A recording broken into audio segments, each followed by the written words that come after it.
নমস্কার, সিম্পল রেসিপিজে সবাই স্বাগত। আজ বানাবো ডিম চিচিঙ্গা। তো চলুন শুরু করি। ডিম চিচিঙ্গা বানানোর জন্য নিয়েছি 600 গ্রাম চিচিঙ্গা। এরকম ছোট টুকরো করে কেটে পরিষ্কার করে ধুয়ে নিয়েছি জল বদলে বদলে। কড়াইতে 2 টেবিল স্পুন সর্ষের তেল দিলাম। দিয়ে তেলটা গরম হলে 1 টিস্পুন গোটা জিরে, 2টো তেজপাতা, 2টো ফাটিয়ে নেওয়া শুকনো লঙ্কা দিয়ে কয়েক সেকেন্ড ভেজে নেব।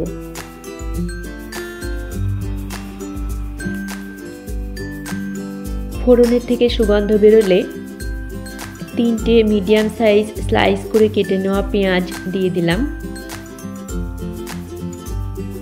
পেঁয়াজটাকে হালকা ভেজে নেব।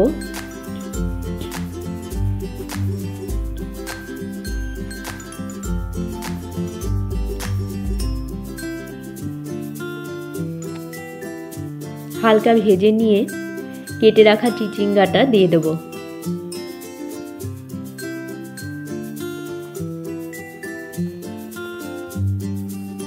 এক মিনিট হাই ফ্লেমে ভেজে নেব।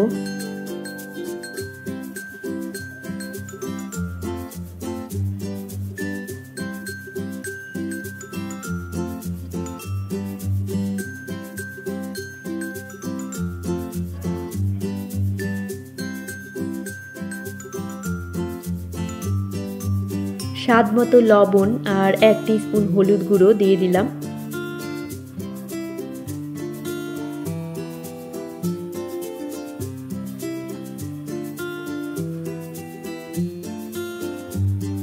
ভালো করে মিশিয়ে নেব।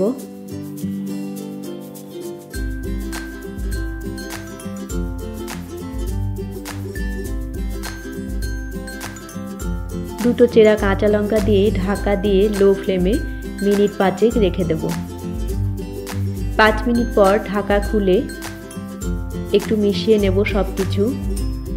আমি কোনো এক্সট্রা জলের ব্যবহার করব না। চিচিঙ্গা থেকে জল বেরোয়, সেই জলটাতেই যাতে চিচিঙ্গা সেদ্ধ হয়ে যায়, যার জন্য লো ফ্লেমে রেখে দেব কিছুক্ষণ।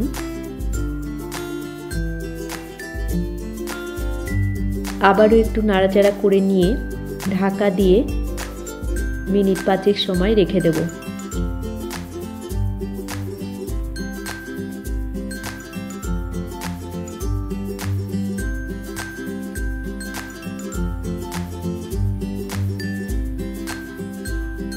ঢাকা খুলে চেক করে নেব চিচিঙ্গাটা সেদ্ধ হয়েছে কিনা।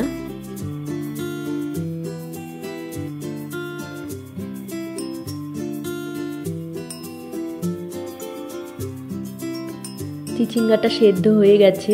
এবারে কড়াইয়ের মাঝখানটা ফাঁকা করে নেব একটু। নিয়ে 2টো ডিম ভেঙে নিয়েছি আমি, এখানে দিয়ে দেবো। আর সামান্য একটু লবণ দিয়ে দিলাম। দিয়ে লবণ আর ডিমটাকে ভালো করে মিশিয়ে নেব।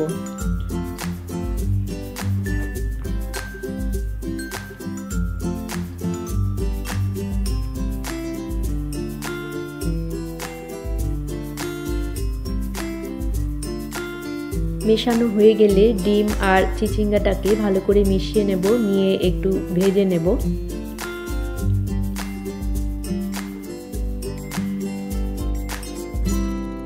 আমাদের ডিম চিচিঙ্গা তৈরি। এবারে 1/2 টিস্পুন গরম মশলা গুঁড়ো দিয়ে দিলাম। ভালো করে মিশিয়ে নিয়ে গ্যাসটা অফ করে দেব।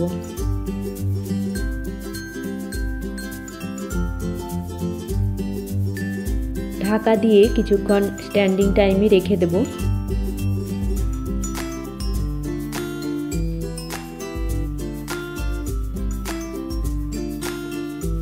সার্ভ করব গরম ভাত অথবা রুটির সাথে। রেসিপি ভালো লাগলে আপনারাও এইভাবে বাড়িতে বানিয়ে দেখতে পারেন। আশা করি আপনাদেরও ভালো লাগবে। সবাইকে ভালো থাকার শুভেচ্ছা জানিয়ে আজকের মতো এখানেই শেষ করছি। দেখা হচ্ছে পরবর্তী পর্বে। ধন্যবাদ।